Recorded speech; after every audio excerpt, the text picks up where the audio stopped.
Boa noite. Você sabe o que tem no plano de governo do seu candidato? O Ponto Poder Eleições discute hoje a importância das propostas apresentadas na campanha.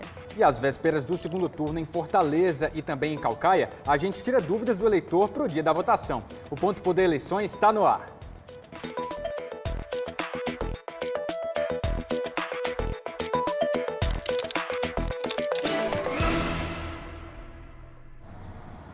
Boa noite, Ponto Poder Eleições de sexta-feira começando, oficialmente na reta final da campanha. Os candidatos que disputam o segundo turno em Fortaleza e em Caucaia têm apenas mais algumas horas para pedir o voto do eleitor, mas a gente segue acompanhando aí todo o desenrolar dessas mudanças de gestão. E o nosso assunto agora são propostas de governo, os planos de governos apresentados durante a campanha. E quem tem mais informações sobre isso é a repórter Luana Barros. Faltam apenas 2 dias para o segundo turno das eleições. Com a decisão tão próxima, os eleitores buscam critérios para definir quem levará o voto no domingo. A pesquisa Ibope perguntou aos entrevistados quais os fatores decisivos na hora de escolher em quem votar. As propostas e o plano de governo foram apontados como mais importantes para 53%. Na sequência, aparece a honestidade do candidato e ter ideias novas.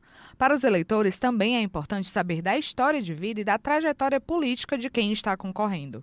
Nós também perguntamos nas ruas o que o eleitor pensa dos planos de governo. Acho importante, mas é tudo igual, ninguém nem... Eu, por menos, não me interesso muito a ver, porque eu sei que eles não vão cumprir tudo aquilo que eles prometem, né?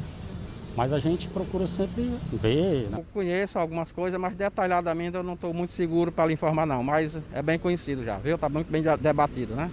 Não conheço.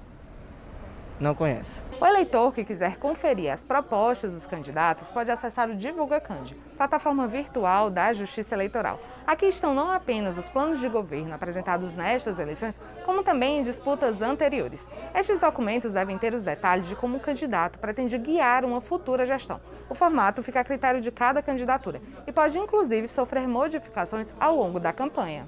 A entrega do documento é uma das exigências da Justiça Eleitoral para o registro da candidatura.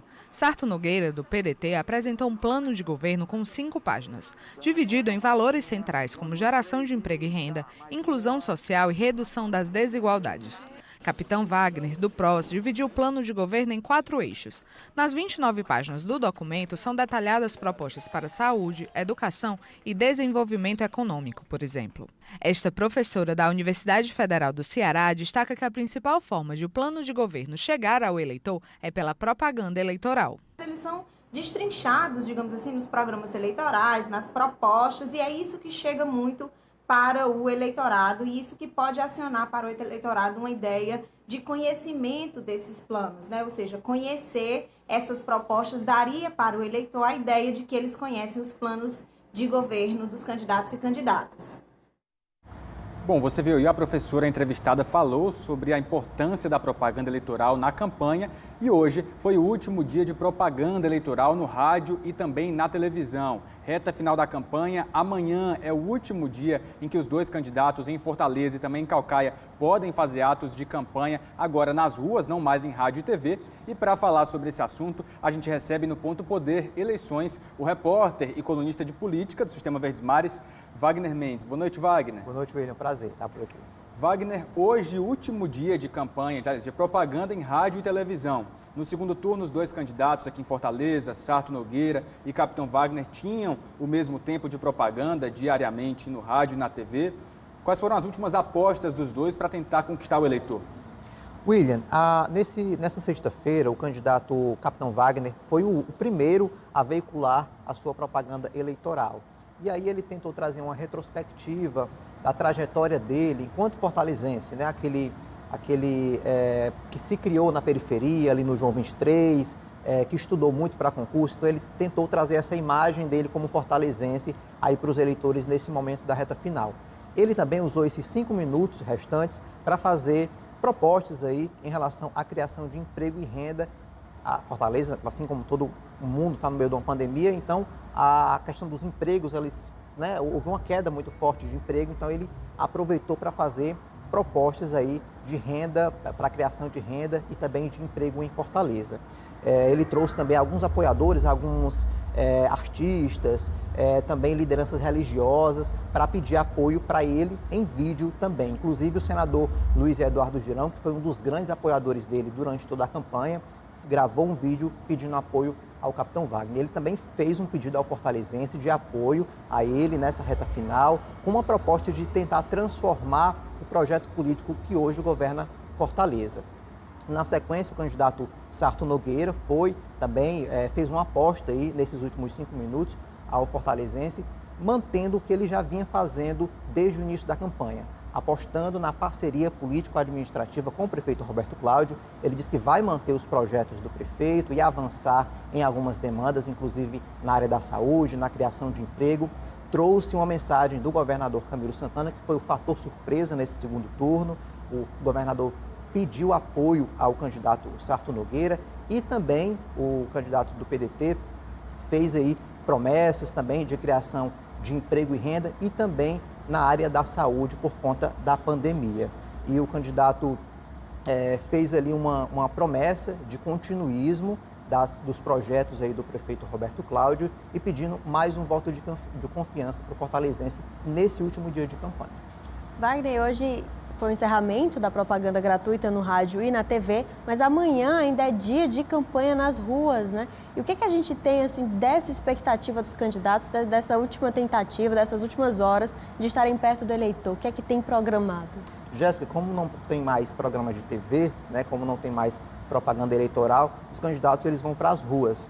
Os dois candidatos eles vão apostar em caminhadas, em visitas a alguns bairros da capital, principalmente centro, onde tem um grande fluxo de eleitor, né?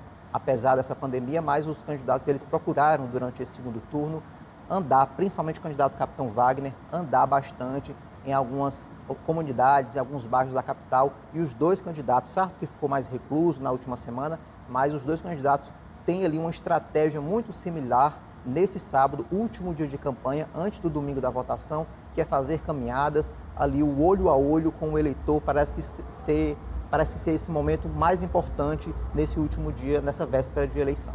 Importante lembrar também para quem está em casa que ainda está em vigor uma resolução da Justiça Eleitoral que proíbe atos de campanha que gerem aglomerações, né? A gente viu que na véspera do primeiro turno houve de fato um cumprimento da maioria dos candidatos. Foi um momento de mais tranquilidade nas ruas, sem muitos atos. A expectativa em relação a amanhã é que isso se mantenha. Mas hoje, sexta-feira, já foi um dia de fato atípico em relação aos anteriores, né? Com uma movimentação um pouco maior em alguns pontos da cidade. É importante que os candidatos e os eleitores estejam atentos ao cumprimento dessas regras por conta da pandemia, né, Wagner? Exatamente. Então foi mais uma pauta aí da campanha, né? Da campanha eleitoral que a gente acompanhou. O Ministério Público ficou muito atento a essa questão, inclusive no interior, aqui na capital, ficou muito de olho, inclusive a população acompanhando toda essa trajetória, porque também a população poderia participar disso, fazendo denúncias ao Ministério Público e acompanhando onde haveria ou não esse tipo de aglomeração, né, na capital. Então, inclusive, esse assunto aí das aglomerações, da pandemia, ela esteve muito presente na campanha, né, principalmente no segundo turno, onde algumas determinações de regra sanitária elas foram descumpridas. Então, diversos órgãos, né, principalmente o Ministério Público, a sociedade ela precisou ficar muito atenta a esse momento da campanha. Uma campanha diferente, né? Os dois candidatos, inclusive, abordaram também isso no último programa eleitoral, que foi uma campanha atípica, uma campanha sem abraços, uma campanha de máscara, uma campanha com isolamento social. Então, apesar desses descumprimentos em alguns momentos, é inegável que foi uma campanha diferente, que foi uma campanha com uma série de regras e atípica que a gente enfrentou nesses últimos dias. Muito obrigada, Wagner, pela participação. A gente segue acompanhando e durante o fim de semana trazendo as novidades, a repercussão aí dessa reta final das eleições. Muito obrigada. Obrigado, gente. E a gente aproveita para conferir então a agenda do sábado dos candidatos, o último dia de campanha nas ruas, já falamos aqui, e agora a gente vai conferir então o que está programado para Capitão Wagner e Sarto Nogueira. Vamos ver aí na tela. O candidato Capitão Wagner do PROS, ele vai ao centro da cidade no sábado pela manhã. Agora na sua tela, a agenda de Sarto Nogueira, do PDT, Sarto, que começa também o último dia de campanha encaminhada pelo centro da capital e termina com uma live com apoiadores. Bom, e depois de falar da agenda dos candidatos, agora a gente vai direto para o pontopoder.com.br, ver o que mais é destaque. Olha só, tem notícia importante para você, eleitor que está em casa até o dia da votação. A primeira já está na sua tela, olha só. Em Fortaleza e em Caucaia, os 2 municípios cearenses, onde vai haver segundo turno, não haverá lei seca no domingo de votação, no domingo, dia 29 de novembro. A lei seca não vai ser adotada no próximo domingo, segundo a Justiça Eleitoral, porque a Secretaria da Segurança Pública do Estado afirmou que vai adotar o mesmo entendimento do Tribunal Regional Eleitoral sobre fiscalizações ao consumo de bebida alcoólica. A Secretaria disse ainda que está à disposição da Justiça Eleitoral. Sim, tem mais informação também no Ponto Poder. E olha só, eleitores, 62.318 eleitores cearenses com deficiência cadastrados no site, no sistema da Justiça Eleitoral, vão aí estar inclusos no programa de acessibilidade, com a disponibilização de fones de ouvidos, de rampa de acesso, bem como auxílio dos intérpretes de língua brasileira de sinais no dia da votação no domingo. E tem mais informações no Ponto Poder, só você conferir e acessar para ver o que é que aparece de novidade por lá também nessa cobertura. E a gente aproveita agora para ouvir o eleitor. A gente foi às ruas para saber, você eleitor, o que melhoraria na infraestrutura da sua cidade. Vamos ver então o que é que o eleitorado aqui de Fortaleza falou no Eleitor é Quem Manda.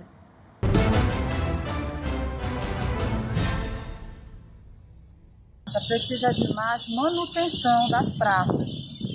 E as praças já têm uma importância enorme para todos nós, né? É saúde. Então precisa realmente ter essa manutenção, porque senão as praças elas vão ficar com os equipamentos quebrados e as pessoas vão deixar de vir. Eu melhoraria o trânsito, né? Porque para na hora de pico ter um trânsito mais rápido, né? E a sinalização também, tá? Hoje, no horário de pico, o trânsito tem muito congestionamento. Primeiro que eu faria era melhorar mais o espaço para os pedestres andar na beira-mar, com mais segurança, e o espaço também para os animais, que é muito importante. Criavam mais praça, fazia mais, como é que se diz, plantavam mais árvores para melhorar mais a cidade, ficar mais bonito.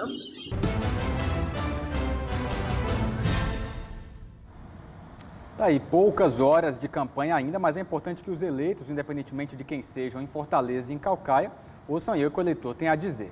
Agora, olha só, a gente também vai falar do eleitor, porque o Tiagão, nosso chargista, que sempre participa do Ponto Poder Eleições, preparou uma charge de hoje com foco no eleitor. Vamos conferir.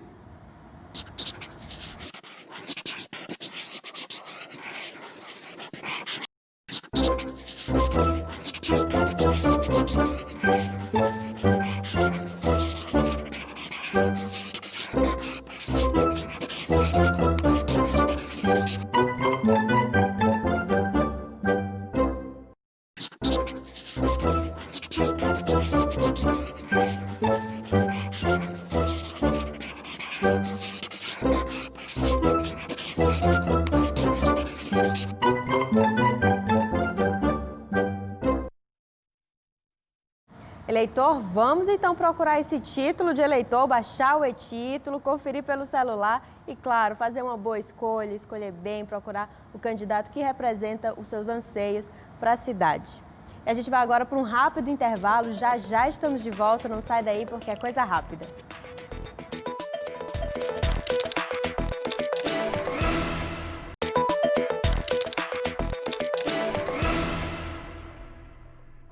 Ponto Poder Eleições está de volta e agora a gente abre espaço no programa para falar sobre a eleição em Caucaia. O segundo maior colégio eleitoral é o único fora Fortaleza, onde vai haver segundo turno também no próximo domingo. Por lá, 2 candidatos estão à disputa e o repórter Igor Cavalcante mostra para a gente qual é a expectativa para o pleito na cidade que tem mais de 220 mil eleitores que podem ir às urnas. Dono do maior eleitorado do Ceará depois da capital, o município de Caucaia tem segundo turno desde 2016. Isso porque naquele ano, o número de eleitores da cidade superou a marca de 200 mil, critério definido pela Justiça Eleitoral. Na disputa deste ano, são 222 mil eleitores aptos a votar e a decidir o futuro da terceira maior economia do estado. Por outro lado, os candidatos enfrentam um desafio inédito, uma pandemia, que trouxe consigo uma campanha bem mais curta. Para o segundo turno, está na disputa o atual prefeito, Naumi Amorim, do PSD, que teve 69.262 votos válidos no primeiro turno. Caso saia vitorioso das urnas, o candidato pretende focar em obras de infraestrutura, principalmente na região do Cumbuco. Vamos também revitalizar a região praia, né? Beneficiando o Cumbuco, uma revitalização também, uma revitalização igual essa aqui. Lá no Cumbuco vai ser investido 80 milhões de reais, com intertravado nas ruas laterais, na litorânea toda. E também vai ter a parceria com o governo do estado, que vai ter a duplicação da via até o Cumbuco, também a ponte da Tabuba. E também o centro do Cumbuco vai ser revitalizado pela prefeitura, vai ficar uma obra igual essa aqui. Adversário de Naumi, o deputado estadual Vitor Valim, do PROS, concorre à prefeitura pela primeira vez. O candidato teve 47.171 votos válidos no primeiro turno. Se eleito, Valim promete revitalizar a orla do Icaraí. A gente vê a nossa praia desde começando ali do Iparana, Leblon, Pacheco, Icaraí, Tabuba, todas elas estão sendo ameaçadas pelo avanço do mar. De forma definitiva, nós temos que construir os espigões, cobrar inclusive da Prefeitura de Fortaleza e do Governo do Estado a reparação socioambiental e econômica da nossa cidade. Porque não dá mais para fazer obra, como foi feito nas gestões passadas, nessa atual, que milhões foram jogados no mar, inclusive como o bag-wall, aquela colocação de pedras. E na próxima segunda-feira, os 184 municípios do Ceará terão gestor eleito, mas ainda assim há candidatos que foram eleitos no primeiro turno que ainda têm pendências na justiça e aguardam aí o desenrolar de alguns processos judiciais. E isso é assunto para o Descomplicando, porque é possível que um prefeito seja eleito nas urnas, mas possa não assumir a gestão? Vamos ver. Um prefeito eleito pode ser impedido de assumir o mandato? A resposta é sim. E eu te conto como no Descomplicando. Quem decide isso é a Justiça Eleitoral. Os julgadores têm um prazo para julgar os pedidos de impugnação de candidaturas apresentados por partidos, coligações ou pelo Ministério Público Eleitoral, além dos recursos dos alvos dessas ações. Para explicar, as impugnações são ações judiciais que solicitam à Justiça Eleitoral o indeferimento do pedido de registro de um determinado candidato. Se o tribunal optar por impedir a diplomação e, como consequência, a posse de um gestor eleito em primeiro turno, novas eleições devem ser convocadas entre 20 e 40 dias. No Ceará, pelo menos 8 prefeitos eleitos em municípios do interior foram alvos de questionamentos e ainda têm pendências na Justiça Eleitoral. Já nas cidades em que tem segundo turno, a regra é diferente. Se o prefeito escolhido pela população nessa circunstância for impugnado, o segundo colocado assume o cargo. Até que a Justiça Eleitoral julgue esses casos questionados, os candidatos podem fazer campanha normalmente. Eles também vão estar nas urnas, mas não podem tomar posse automaticamente se eleitos. Essas deliberações podem demorar e, às vezes, nem obedecem aos prazos estabelecidos pela lei das eleições. Em algumas situações, o julgamento pode ocorrer somente após a data de posse. Até que a decisão saia, quem assume o comando da cidade é o presidente da Câmara Municipal. Vários trâmites, né? Mas esses procedimentos são necessários para garantir a integridade dos processos democráticos. Até o próximo Descomplicando. E olha, agora a gente traz mais informações importantes para você que está em casa, eleitor de Fortaleza ou mesmo de Caucaia, que pretende ir às urnas com segurança no próximo domingo. Uma das informações necessárias é sobre o e-título. Muita gente, por conta da pandemia, acabou baixando o aplicativo para votar sem a necessidade de levar o documento impresso. Mas depois de instabilidades no primeiro turno, a Justiça Eleitoral faz algumas ressalvas para o eleitor ficar atento. Vamos conferir.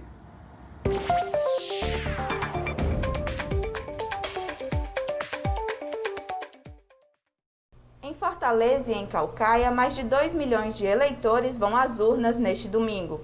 E para não restar nenhuma dúvida, para o dia da eleição, a gente veio ao Tribunal Regional Eleitoral do Ceará. Eu estou aqui com a Edna Saboia, coordenadora de eleições do Tribunal. Edna, quais são os alertas para o eleitor votar com segurança nessas duas cidades? Olha, o eleitor ele deve comparecer ao local de votação usando máscara, que é um item obrigatório. Ele também deve levar um documento oficial com foto, que pode ser RG, carteira de trabalho, passaporte, e também poderá usar o e-título. Se ele já fez a biometria, no e-título aparecerá a foto e ele poderá usá-lo como documento oficial de identificação. A Justiça Eleitoral fez mudanças no e-título. Como é que vai funcionar agora? Olha, nós tivemos no primeiro turno vários problemas de congestionamento, de muitos acessos. Então, a Justiça Eleitoral limitou o download do aplicativo. Então, se o eleitor quiser utilizar o e-título no domingo, ele deverá baixá-lo até as 23 horas e 59 minutos do sábado. No primeiro turno também demorou um pouco a apuração dos votos. Como é que vai ser nesse segundo turno? Olha, nós tivemos problemas no envio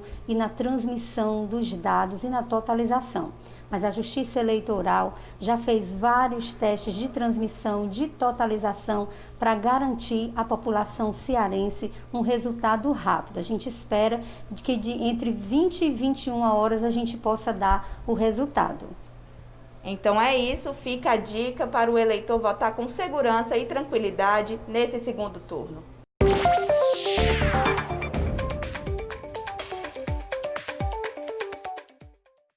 Pois é, então, e muitas dicas para o eleitor nessa reta final da disputa. É importante lembrar que algumas regrinhas que valeram para o primeiro turno continuam valendo para o segundo turno, né, Jéssica? Por exemplo, o horário de votação continua sendo das 7 da manhã até as 5 da tarde. Lembrando para você que está em casa que das 7 às 10 da manhã, esse horário é preferencial para os eleitores idosos, aqueles que têm mais de 60 anos e, portanto, fazem parte do grupo de risco da Covid-19. Sim, e o eleitor, claro, lembre de levar a própria caneta, leve um álcool em gel se puder. Claro, manter as medidas de segurança é a prioridade em qualquer situação num cenário desse como a pandemia. É isso, e o TRE também reforçou que ele vai continuar aplicando os protocolos que já aplicou na primeira votação do dia 15, né? Então você que foi votar no dia 15 deve lembrar que havia sinalização no chão dos locais de votação para que houvesse o cumprimento do distanciamento social entre um eleitor e outro. Havia também os mesários lá com o face shield, com a máscara, álcool em gel para eleitores e mesários. Tudo isso a Justiça Eleitoral garante também para a votação do próximo domingo. E quem não votou no primeiro turno e vai votar agora, lembre de conferir com antecedência o local de votação, se está correto a sessão, o endereço, ver direitinho como vai fazer para chegar lá, porque no primeiro turno eu pelo menos acompanhei algumas pessoas que estavam no local de votação, tinha mudado e não estava conseguindo acessar o e-título por causa da instabilidade que ocorreu, estava difícil de conseguir a informação, então agora vale fazer tudo com antecedência. É isso, e quem não votou no primeiro turno pode votar normalmente no segundo, basta que o título de eleitor esteja regularizado. Exatamente, olha só, no segundo turno do Ponto Poder Eleições, quem está nessa reta final, nesse sextou, é o candidato Prometeu. Vamos ver o que é que ele tem pra gente nessa sexta-feira, acabando aqui essa reta final de eleição, vamos ver qual é a dele.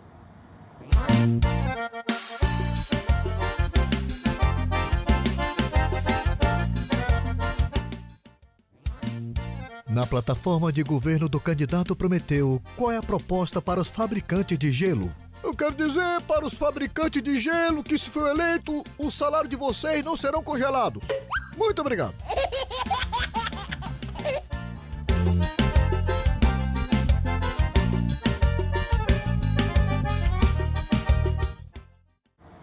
Esse candidato Prometeu tem cada proposta, viu?